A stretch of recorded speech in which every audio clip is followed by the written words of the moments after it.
In order to build wealth, people should buy a house. No. If you want to build wealth, you have to buy assets.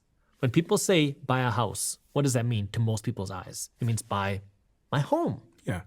I want to buy this nice place for me to live. Which is what most people do when they get a bit of money. They take their salary from work and then they go and buy a house to live in, and then they pay into the mortgage, which means that they are now building an asset, right? They're building what many people call generational wealth, which is one of the biggest lies when it comes to money. The reason why is because your house is actually a money pit. And that's why I want you to think of your house as a liability. But I want you to hear me clearly. I'm not saying you shouldn't buy a house. I'm not saying it's bad to buy a house. You have to treat your house like a liability.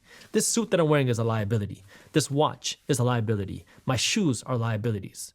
Should I not buy them? No. I got to make sure I can afford them. So when people think about buying a house, what do they think of? They think, I'm going to build generational wealth. I'm going to build wealth. I'm going to pay it off. And I'm going to be able to have more freedom in my life because I can own this house. Let's go with the best case scenario. You buy a home for, let's call it $300,000. You pay it off. And throughout your lifetime, this $300,000 home grows in value to $1 million. And now you're going to say, Jaspreet, I've showed you this is an asset. My house tripled in value, more than tripled in value, and now I'm going to pass it down to my kids. So now, yeah, your kids got $1 million house, but unless they have the income to support paying for $1 million house, they might have to find some more cash. Now what do? Because you can't